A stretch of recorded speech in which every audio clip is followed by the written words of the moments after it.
नमस्कार, स्वागत है आपका न्यूज 18 JKLH में। मैं हूं आपके साथ अबू हुरैरा और आप देख रहे हैं JKLH प्राइम टाइम। कश्मीर में भले शांति हो, पूरा जम्मू कश्मीर भले विकास की राह पर आगे बढ़ चला हो, लेकिन कुछ लोगों को यह बदलाव या यह तरक्की नजर नहीं आ रही है। अब पूर्व मुख्यमंत्री और नेशनल कॉन्फ्रेंस के उपाध्यक्ष उमर अब्दुल्ला को ही ले लीजिए। उन्होंने मोदी सरकार और केंद्र शासित प्रदेश जम्मू कश्मीर के उप राज्यपाल और पूरे प्रशासन पर निशाना साधते हुए कहा है कि कश्मीर में सामान्य स्थिति होने के जो दावे किए जा रहे हैं वो झूठे हैं। उमर अब्दुल्ला का कहना है कि सिर्फ पर्यटकों के आगमन को सामान्य स्थिति नहीं कहा जा सकता। उमर अब्दुल्ला ने बाकायदा ट्वीट कर कहा है कि जम्मू कश्मीर में सामान्य स्थिति के दावों के साथ हमारे साथ लगातार दुर्व्यवहार किया जाता है और फिर भी प्रशासन अपने ही दावों को धोखा देता है। जब वो हमारी सबसे पवित्र मस्जिदों में से एक को बंद करने का सहारा लेता है और लोगों को रमजान के आखिरी शुक्रवार को नमाज अदा करने का मौका नहीं दिया जाता है, तो उमर अब्दुल्ला कहीं ना कहीं जम्मू कश्मीर के जो हालात हैं और जो प्रशासन की तरफ से, सरकार की तरफ से जो दावे किए जाते हैं कि हालात बेहतर हैं, इस पर सवाल उठा रहे हैं। आज उमर अब्दुल्ला के इसी सवाल पर हम जवाब ढूंढने की कोशिश करेंगे, या हालात कितने बेहतर हुए हैं इस पर भी हम, क्योंकि बीजेपी ने उमर अब्दुल्ला के इस जो ट्वीट किया है, जो बयान दिया है जम्मू कश्मीर के हालात पर, इस पर पलटवार बीजेपी ने किया है। तो आज इसी पर हम चर्चा करेंगे।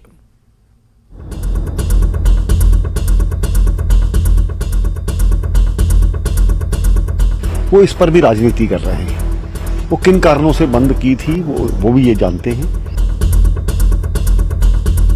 अपने दिल से कहें कि क्या नारोल से नहीं आई है, वहां पर पत्थरबाजी बंद नहीं हुई है, वहां पर मिलिटेंट्स को मार गया नहीं गया, वहां पर हुर्रियत जैसे जो संगठन थे जो पाकिस्तान के चारे पर चलते थे उनकी आवाज बंद नहीं है। ये लोगों के माध्यम से उनको पूरी जानकारी है, लेकिन वो अपने मुंह से बोलना नहीं चाहते।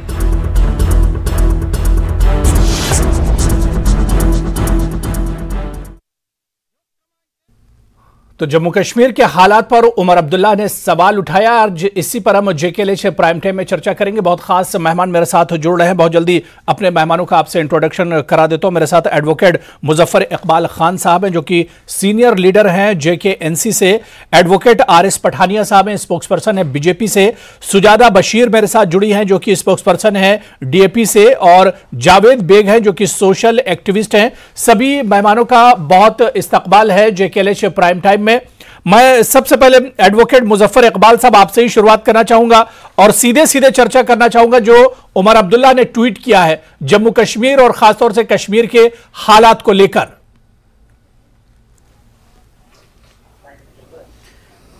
देखें, उमर अब्दुल्ला ने कोई अजीब ट्वीट तो मुझे नहीं लगा उनका जी। ये हर साधारण जो यहां का शहरी है उसका ये सवाल है कि भाई आप एक तरफ तो ये कहते हैं कि हालात बिल्कुल ठीक हैं, दूसरी तरफ आप जम्मू कश्मीर की सबसे बड़ी जो मॉस्क है वहां आप जुमा की नमाज नहीं होने देते हैं।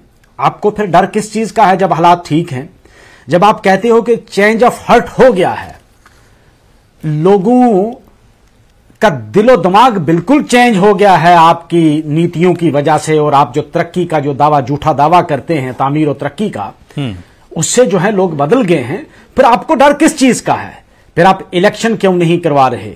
जून 2018 में यहां की असेंबली जो थी वो भंग हो गई, डिसॉल्व हो गई, और वो सबको पता है कैसे डिसॉल्व हुई। यहां की फैक्स मशीन भी खराब हो गई, मेजॉरिटी होने के बावजूद भी उनको गवर्नमेंट नहीं बनाने दी गई, गवर्नमेंट को डिसॉल्व किया गया, असेंबली को डिसॉल्व किया गया जून 2018 से लेकर आज तक। आप इलेक्शन नहीं करवा पाए, लोगों को जमहूरी हक नहीं दे पाए आप। लोगों को आपने चुने हुए नुमाइंदों को आप उनसे डिप्राइव किया, आपने लोगों के इस बुनियादी हक को जो कॉन्स्टिट्यूशनल राइट है उनका, उसको भी आपने डिप्राइव किया। फिर आप यह भी दावा करते हैं कि भाई हालात बहुत सामान्य हैं, हालात ठीक हैं, टूरिस्ट आ रहा है, तामीर और तरक्की हो रही है। वो तामीर और तरक्की कहीं आसमान पे हो रही है, चांद पे हो रही है तो मुझे पता नहीं, यहां ग्राउंड लेवल पे तो मुझे दिखी नहीं कहीं भी।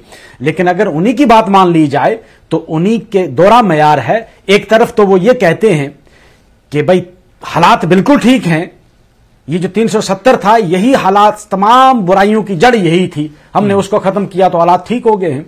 एक तरफ तो आप ये कहते हैं, और दूसरी तरफ आपका जो बिल्कुल कंट्रेरी जो आपका स्टैंड है कि आप इलेक्शन नहीं करवा पा रहे हैं। यहां आप यहां की मस्जिदों को ताला लगाया हुआ है। आप जुमा की नमाज, जुमातुल विदा, रोजों का आखिरी जुमा, रमजान का आखिरी जुमा, आज ही तो डॉक्टर फारूक अब्दुल्ला साहब नमाज पढ़ने मस्जिद में गए थे।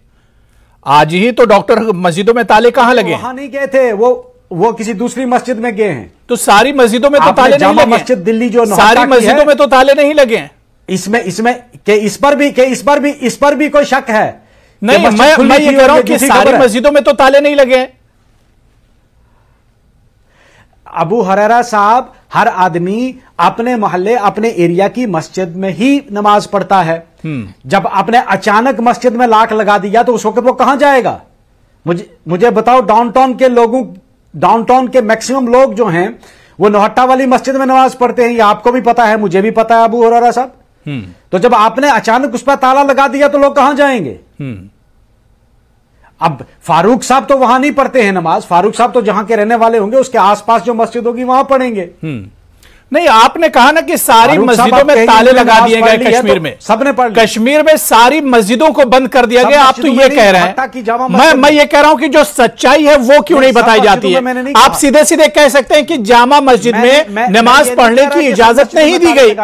आप सिर्फ मस्जिद है नहीं, आप सिर्फ एक मस्जिद का नाम ले सकते हैं। आप ये कह रहे हैं कि सारी मस्जिदों को ताले लगा दिए गए। तो मैं ये कह रहा हूं कि डॉक्टर फारूक अब्दुल्ला साहब ने आज नमाज कहां पढ़ी है? तो मैंने नहीं कहा, लेकिन जो तारीखी मस्जिद है, सबसे बड़ी सैक्रेड जो मस्जिद है कश्मीर की, वो नौहट्टा की जामा मस्जिद है, जहां सबसे बड़ा मजमा होता है, सबसे ज्यादा लोग जहां होते हैं। डाउनटाउन की सबसे बड़ी मस्जिद वही है। चलिए ठीक है, मैं उसके लिए कह रहा हूं। जी, मैंने ये नहीं कहा कि सारी मस्जिद। ठीक है, मैं एडवोकेट आर.एस. पठानिया साहब, जो सवाल यहां पर एडवोकेट मुजफ्फर इकबाल खान साहब उठा रहे हैं, उमर अब्दुल्ला साहब ने हालात को लेकर जो ट्वीट किया है, क्योंकि लगातार सवाल उठा रहे हैं। जिस तरह से यहां पर एडवोकेट मुजफ्फर इकबाल खान साहब ने कहा कि जो सबसे हिस्टोरिकल मस्जिद है उसको बंद कर दिया गया, वो भी रमजान में नमाज पढ़ने की इजाजत नहीं दी जा रही है।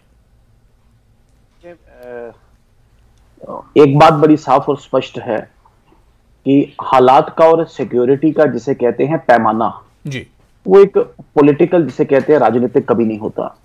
इसमें जो सिक्योरिटी है वो एक स्ट्रेटेजिक जिसे कहते हैं पैरामीटर है, और ना सिर्फ राष्ट्रीय बल्कि अंतरराष्ट्रीय पैरामीटर्स हैं उसमें। उनकी पैरामीटर के बिना पे ही जिसे कहते हैं आप हालात ठीक है या गलत है, मसला अंडर कंट्रोल है या नहीं, उस पर आप जज कर सकते हैं। पहले जम्मू कश्मीर के डायरेक्टर जनरल पुलिस का स्टेटमेंट, फिर सरकार का लोकसभा में जिसे कहते हैं डिटेल्ड वक्तव्य, जो पूरी इंटरनेशनल कम्युनिटी में सोचा समझा, और G20 की प्रीलिमिनरी बैठक पे भी उस पर एनालाइज किया गया और ये माना गया है। This is an accepted fact.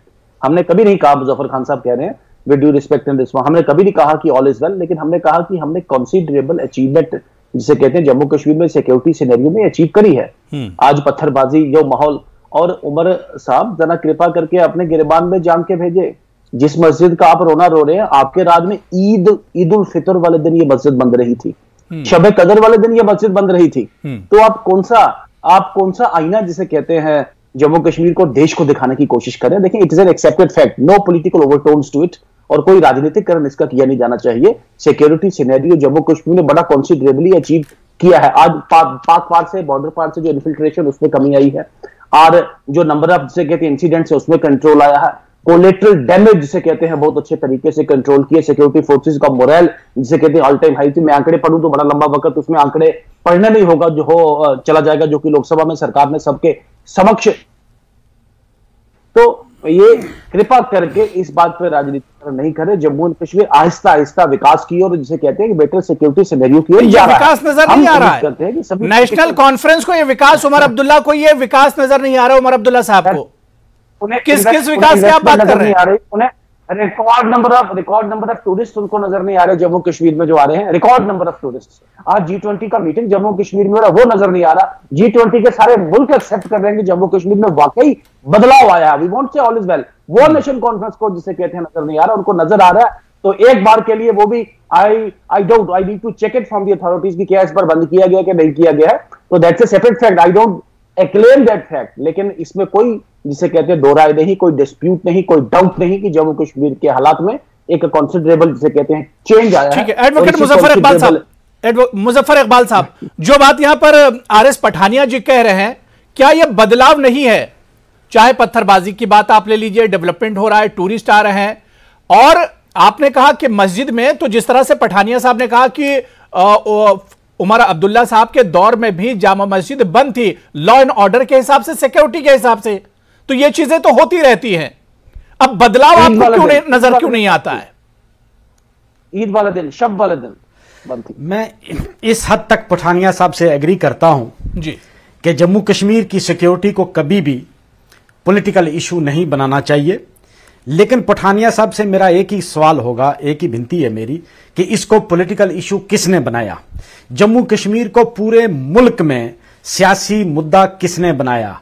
BJP ने बनाया या किसी दूसरी पार्टी ने बनाया? एक। दूसरी बात, इन्होंने कहा कि उमर साहब के दौर में भी मस्जिद बंद रही, बिल्कुल रही बंद, लेकिन उमर साहब ने कभी यह क्लेम नहीं किया कि जम्मू कश्मीर में हालात बिल्कुल ठीक हो गए हैं। हां, जम्मू कश्मीर में हालात ठीक करने का स्टार्ट 1996 में फारूक साहब ने किया। आहिस्ता आहिस्ता आप जब सरकार 2002 में बनी तो हालात तकरीबन नॉर्मल थे, कंप्लीट नॉर्मल तो नहीं कह सकता, लेकिन 2008 के बाद, 2008 से लेकर 2014 तक अगर देखेंगे तो कंप्लीट नॉर्मल हालात थे। पत्थर थे, मैं मानता हूं पत्थरबाजी होती थी, लेकिन कहीं मिलिटेंसी की वारदात नहीं होती थी, कहीं अटैक नहीं होता था, कहीं इनकाउंटर नहीं होते थे, बिल्कुल सामान्य थे और कोई डर खौफ नहीं था। आज वो हालात नहीं हैं। आज माइनॉरिटीज वहां डर रही हैं, मेन स्ट्रीम पॉलिटिशियन वहां डर रहे हैं, और ऊपर से हमारी सरकार ने लोगों के जो है सिक्योरिटी विदड्रॉ कर दी है, सिवाय बीजेपी के किसी को सिक्योरिटी नहीं दी है, तो खौफ और हरास जो है वो बड़ा है। रहा तामीर और तरक्की का, मैं कहता हूं कोई एक प्रोजेक्ट जो 2018 के बाद आपने शुरू किया हो, मैं कहता हूं 2014 के बाद जो आपने शुरू किया हो, जब बीजेपी की यहां सरकार थी, कोई एक प्रोजेक्ट मुझे बता दो। मेडिकल कॉलेज जो है वो 2014 से पहले आए, एक तरफ आप लोग कहते हैं कि सियासत नहीं होनी चाहिए सिक्योरिटी के नाम पर, दूसरी तरफ उमर अब्दुल्ला साहब इस तरह का ट्वीट करते हैं, अगर लॉ एंड ऑर्डर और सिक्योरिटी के हिसाब से मस्जिद को बंद कर दिया गया, नमाज की उसमें पाबंदी नहीं है, तो उसमें ट्वीट करने की या सियासत करने की जरूरत क्या है? एक तरफ आप कहते हैं कि सियासत नहीं होनी चाहिए। जी, क्या नहीं होना चाहिए? मैं सुना, आप ही ने कहा कि इसमें सियासत नहीं होनी चाहिए जम्मू कश्मीर की सिक्योरिटी के नाम पर। अब उमर अब्दुल्ला साहब, अगर लॉ एंड ऑर्डर के नाम पर मस्जिद को बंद किया गया है तो उस पर सियासत ही तो हो रही है। ये नहीं, जो ट्वीट है क्या इसे सियासत से जोड़कर नहीं देखा जाना चाहिए? जम्मू कश्मीर में हालात ठीक कर दिए हैं, तुम जाओ जमीनें खरीदो जाकर वहां। हमने जाकर हरियाणा में नहीं कहा, चलिए ठीक है, जम्मू कश्मीर में 370 खत्म किया। चलिए ठीक है, मैं सुजाता बशीर और जावेद बेग को भी डिबेट में जोड़ लेता हूं, फिर मुझे ब्रेक पर जाना है। मैं सुजाता बशीर जी, सुजाता जी, क्योंकि आप लोग की नई नई पार्टी है जम्मू कश्मीर में, ना अपोजिशन की तरफ से आप लोग आती हो, ना सरकार की तरफ से आती है। सच्चाई जो है जम्मू कश्मीर की 2019 के बाद से क्या बदलाव नजर आ रहा है, या जम्मू कश्मीर जहां पहले था वही अभी है? मैं सही तस्वीर समझना चाह रहा हूं बस। उससे भी पीछे चला गया है, उससे भी पीछे चला गया है। सुजाता बशीर, पहले जहां था उससे नहीं, बदलाव तो है, बदलाव तो है। जहां तक है सिक्योरिटी का मसला है, no doubt there is a lack of security, like लोगों को डर नहीं है, बट ये है कि एक फ्री लोग घूम रहे हैं, अपने घरों से रात को भी घूम सकते हैं, रात को फिरते हैं, रात को देर तक जाते हैं, जो कि 2014, 15, 16 में नहीं था। I think they forget, NC को ये पता नहीं है 16 में ही हालात कितने खराब हो गए। 16 में तो हमें 3-3, 4-4 महीने हमें टेलीफोन नहीं पता था, बाकी तो दूर की बात है। बदलाव तो है, but there needs a lots of changes still.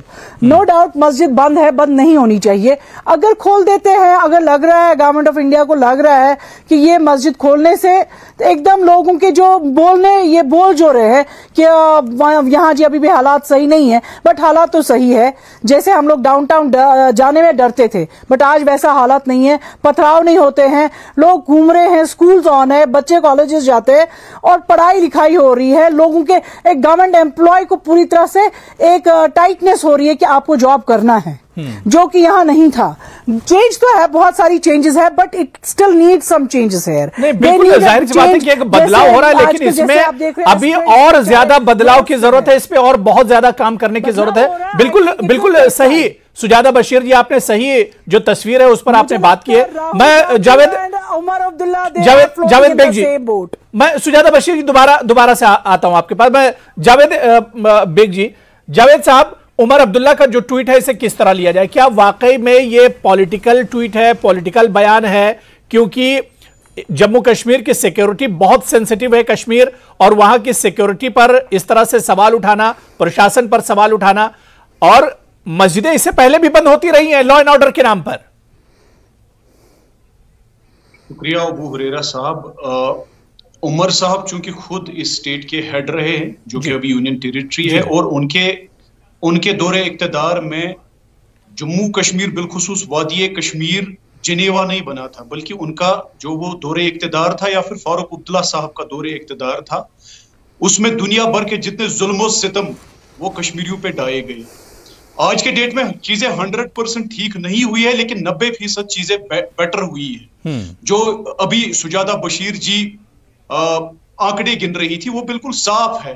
Kashmir में पिछले 4 साल से एक भी हमारा बच्चा पैलेट की वजह से अंधा नहीं हुआ या फिर सिक्योरिटी फोर्सेस की गोली से नहीं मरा। जो उमर साहब के 6 साल, जो उनके दौरे इक्तदार के 6 साल है, उस दौरे इक्तदार में छोटे बच्चे तुफेल मुत्तू जैसे भी मारे जाते थे। उस दौरे इक्तदार में इंशा हमारी बेटी अंधी होती थी पैलेट गन से, क्योंकि ये पैलेट गन का ठेका लेते थे। इनका एक अच्छा खासा बिजनेस चलता था, वो बिजनेस सिर्फ डर के माहौल की वजह से चलता था। आज वो डर का माहौल नहीं है। तो उमर अब्दुल्ला साहब का जो ट्वीट है उसमें नफरतें हैं। उमर अब्दुल्ला साहब या उनके जैसे सोच रखने वाले लोग नहीं चाहते कश्मीर में अमन हो और कश्मीर का आम आदमी यहाँ पे सिक्योर रहे, क्योंकि फारूक अब्दुल्ला साहब के दौरे इक्तदार में जो सबसे काले कवानीन, पोटा, अपसफा या फिर इखवान राज, वो फिर यहाँ पे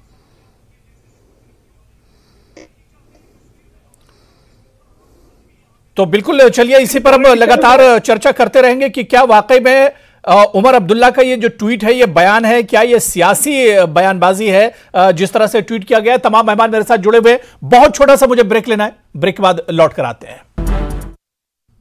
तो कश्मीर के मौजूदा हालात और लॉ एंड ऑर्डर पर सवाल उठाया है उमर अब्दुल्ला ने, और मस्जिद के बंद होने पर उन्होंने एडमिनिस्ट्रेशन और इंतजामिया पर ही सवाल उठा दिए। इसी पर हम चर्चा कर रहे हैं। बहुत खास मेहमान मेरे साथ पहले से जुड़े हुए हैं। मैं ब्रेक के बाद एडवोकेट मुजफ्फर इकबाल खान साहब आपके पास ही आना चाहूंगा। सर, जिस तरह से आप बात कर रहे थे मुजफ्फर इकबाल साहब की, अब चुनाव भी होने चाहिए और कुछ इस तरह की एक तरह से सुर्खियां मिल भी रही हैं कि आने वाले दिनों में इलेक्शन कमीशन की टीम जम्मू कश्मीर का दौरा करने वाली है, हालात का जायजा लेने वाली है। तो कहीं उमर अब्दुल्ला साहब जिस तरह से उन्होंने ट्वीट किया है, जो बयान दिया है, सिर्फ सुर्खियों में बने रहने के लिए, लाइमलाइट में बने रहने के लिए यह बयान तो नहीं दिया है?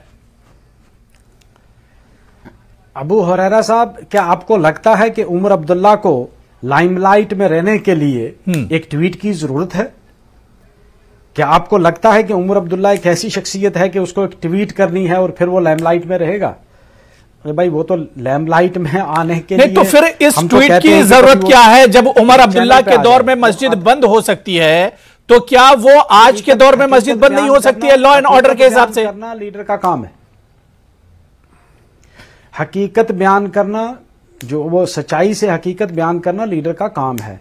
चश्मपोशी करना और सच्चाई को छुपाना जो है, ये लीडर का काम नहीं है। ये सिर्फ एक ही सरकार करती है कि जो कभी भी सच्चाई को सामने नहीं आने देगी।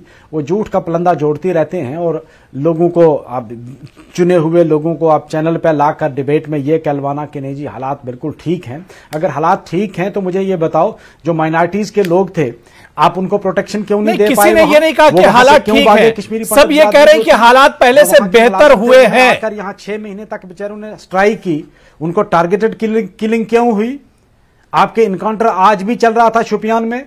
अगर हालात ठीक हैं, सब कुछ ठीक है, मैं सुजाता बशीर, आप बीच में बोल सकती हैं, आप जवाब दे सकती हैं। Question for him. जी बोल सकती हैं आप। क्वेश्चन है इनके लिए। बीच में आप मेहरबानी करके उनको कहना मुझे बोले। ये आप बताइए, बाद में जब मैं खत्म करूंगा तब उनको जब उन्होंने बोला वो मुझे अच्छा नहीं लगेगा, फायदा नहीं इस तरह बात करने का। तब उनको कश्मीर का दर्द नहीं दिख रहा था। बाद में अपनी वो राय रख सकती है। फारूक अब्दुल्ला साहब उस वक्त कश्मीरी नहीं थे। मैं पठानिया साहब की इदाद देता हूं। उमर अब्दुल्ला एक बार दिखाइए वो लोगों में और उनके दुख दर्द में कभी आगे आए हैं? उमर अब्दुल्ला को तो पता भी नहीं है वो कश्मीर में है या कश्मीर से बाहर है। उनका का तो पता ही नहीं। आज जब उनको अचानक से याद आ गया कश्मीर और कश्मीर अपनी प्रेजेंस दिखाना, तो एक ट्वीट कर दिया और लोगों को बेचारों को परेशानी में। अब लोगों को क्वेश्चन डालने के लिए एक और ट्वीट, एक और फसाद इन्होंने डाल दिया कि भाई मस्जिद बंद है, बाकी चीजें इनको नहीं दिखती है। ये वही फारूक अब्दुल्ला है ना जिसने कहा आपको क्या लगता है मस्जिद खुली है? झूठ बोल रहे हो। अरे गोली मारो कश्मीरियों को, तो वो कश्मीरी नहीं थे। आपको क्या लगता है मस्जिद खुली है और वो झूठ बोल रहे हैं? Why this मस्जिद ओनली? इसी मस्जिद पे क्यों आप फसाद चढ़ाना चाह रहे हैं? What is your opinion? What is your opinion, ma'am? Is it open? ऐसे मसले Whether they have offered their prayers in the mosque? NC किधर है लोगों के दुख दर्द के लिए? एनसी किधर है? वो आपको पता चल जाएगा इलेक्शन में, आपको भी पता चल जाएगा, मुझे भी पता चल जाएगा कहाँ जब कभी होंगे इलेक्शन। अभी तो होंगे नहीं, लेकिन आपको भी पता चल जाएगा और मुझे भी पता चल जाएगा। उमर अब्दुल्ला एक बार उनके साथ खड़े हुए हैं, हम बोलते हैं वो लीडर है। Where is he? Is he in the Kashmir? Why don't he show his presence? वो लोग बताएंगे, वो आप नहीं बता सकते उमर अब्दुल्ला लीडर है कि नहीं है। उमर अब्दुल्ला का लीडर होना या न होना वो लोगों तक है। लोग जब इलेक्शन होगा तब बताएंगे कौन लीडर है। बस एक फसाद उठाने के लिए एनसी पीडीपी हर वक्त मिसयूज कर रहे हैं। They are always misusing the people. भाई ये लोग बताएंगे ना मैम, आप नहीं बता सकते। कश्मीरियों के दिलों को खेला है आपने। कभी नहीं ये समझा है कि हम लोग यहाँ अगर हालात ठीक हो रहे हैं तो और होने दे और इसको अप्रिशिएट करें। अगर कोई उठा है इनिशिएट करने के लिए बहुत अच्छी बात है, बहुत अच्छी बात है। आपको जितना ब्रीफ मिला आप उतना ही बोलिए। लेकिन ये है कि ऐसा नहीं है कि भाई उमर अब्दुल्ला आप कहोगे कि है ही कहीं नहीं है। उमर अब्दुल्ला आपको पता चल जाएगा नेशनल कॉन्फ्रेंस कहाँ है जब जिस दिन इलेक्शन होंगे। चलिए ठीक है, ठीक है। तो पता क्यों चलेगा? सारी दुनिया देखना चाह रही है। चलिए ठीक है, मैं एडवोकेट आरएस पठानी, मैं देखिए सुजाता बशीर, मैंने टाइम दे दिया। ठीक है सुजाता बशीर, अब सुन लीजिए, मैंने काफी टाइम दे दिया। मैंने आप दोनों लोग को टाइम दे दिया, अपनी अपनी बात आपने रख ली। एडवोकेट आरएस पठानिया जी, मैं आपके पास आना चाह रहा हूं क्योंकि ठीक है सुजाता बशीर, सुजाता बशीर जी, सुजाता बशीर, मैंने टाइम दे दिया। अब आप खामोश होकर सुन लीजिए। पता करो मस्जिद खुली है, ठीक है? क्या मस्जिद में नमाज हो रही है? ठीक है मुजफ्फर साहब बात हो गई, दोनों लोगों को मैंने काफी टाइम दे दिया। एनफ। मैं एडवोकेट आरएस पठानिया जी आपके पास आऊंगा। आरएस पठानिया साहब, क्योंकि मस्जिद से जुड़ा हुआ मामला है, जम्मू कश्मीर और कश्मीर को हम जानते हैं बहुत सेंसिटिव है सिक्योरिटी के हिसाब से, लॉ एंड ऑर्डर के हिसाब से मस्जिद को बंद किया जा सकता है। लेकिन कुछ दिन पहले ईद की नमाज को लेकर दरख्शा अंद्राबी जो कि सीनियर लीडर हैं बीजेपी की, आपकी पार्टी की, उन्होंने ऐलान किया था कि ईद की नमाज इस बार ईदगाह में होगी। लेकिन फिर बाद में खबर यह आई कि अब ईदगाह में नमाज नहीं होगी। कई साल से लोग इंतजार कर रहे हैं कि ईद की नमाज ईदगाह में होनी चाहिए। अगर हालात बेहतर है तो फिर ईदगाह में नमाज क्यों नहीं हो रही है? मेरे ख्याल में तो खोल देने चाहिए, खोलने चाहिए। मैं बता रहा था आपको कि सिक्योरिटी का पैरामीटर एक मेन मस्जिद के बंद होने या खुलने से पर्टिकुलर जिसे कहते हैं दिन में वो नहीं लगा सकते। मैंने कहा कि हालात बिल्कुल ठीक तो नहीं है, इसमें बात माननी चाहिए हमें, लेकिन हालात में कंसिडरेबल अचीवमेंट है। और उमर अब्दुल्ला साहब और खासकर नेशनल कॉन्फ्रेंस को विद ड्यू रिस्पेक्ट से अपने गिरबान में ढांक के देखें अगर, तो पूरी भारत दरख्शा अंद्राबी ऐलान करती और उसके बाद फिर यह हो जाता है कि नमाज नहीं होगी। आपके सीनियर लीडर हैं वो और एक बड़े ओहदे पर हैं, वक्फ बोर्ड की चेयरपर्सन हैं, तो वो भी तो हालात को देख रही होंगी ना पठानिया जी? जी मैंने उनका स्टेटमेंट देखा नहीं। मैं आपको उमर अब्दुल्ला साहब के स्टेटमेंट की ओर ले जा रहा हूं। बहुत बड़ी गलती, एक बिगेस्ट ब्लंडर। भारत सरकार ने एक बहुत बड़ा ब्लंडर उस वक्त जो टू नेशन थ्योरी को एक्सेप्ट करके किया, और दूसरा ब्लंडर अगर भारत सरकार ने उस वक्त अगर किया तो वो कश्मीर को धारा 370 और स्पेशल स्टेटस को लेके किया। पूरे देश भर में there was an congruity expect regional political parties ये भी जानते हैं एनसीपीडीपी वाले कि इससे ब्लंडर पर इनकी अब कंपल्शन है लोगों को सब्ज बाग दिखाना, लोगों के साथ बात करना। एवरी पॉलिटिकल पार्टी, आप कांग्रेस की बात चले, आप टीएमसी की बात करें, कोई भी पॉलिटिकल पार्टी डेयर नहीं कर सकती। मैं आपको 2 मिनट के लिए ले जाऊंगा कि मोरारजी देसाई जो जनता दल के उन्होंने कहा कि धारा 370 को जाना होगा। नरसिम्हा राव ने कहा कि घिसती घिसती खुद ही चले जाएगी। तो it was a national requirement. और जम्मू कश्मीर से भारत का एकाकीकरण उसी वक्त 1952 का अगर दिल्ली एग्रीमेंट की बात करें, उसके बाद 75 का इंदिरा शेख अकाउंट की बात करें, या गिरी ठाकुर साहब वाली, चलिए ठीक है। देखिए अब समय हमारे पास बिल्कुल अब समय नहीं बचा है। मैं जावेद बेग दोबारा से आपके पास नहीं आ पाया, उसके लिए बहुत सॉरी। लेकिन ये तो है कि अगर हालात बेहतर हो रहे हैं तो हालात बेहतरी की तरफ आ रहे हैं, इसे जमीन पे भी एक तरह से दिखना चाहिए। लेकिन सिर्फ लोगों के जहनों को भटकाने के लिए इस पर सियासत एक तरह से नहीं होनी चाहिए, और ये सबकी जिम्मेदारी बनती बाकी है कि जम्मू कश्मीर के हालात जल्द से जल्द बेहतर हो। बहुत बहुत शुक्रिया, बड़ी अच्छी बातचीत हुई। एडवोकेट आरिस पठानिया साहब, एडवोकेट मुजफ्फर इकबाल खान साहब, सुजादा बशीर जी और जावेद बेग, सभी का बहुत बहुत शुक्रिया हमारे साथ जुड़ने के लिए। नमस्कार।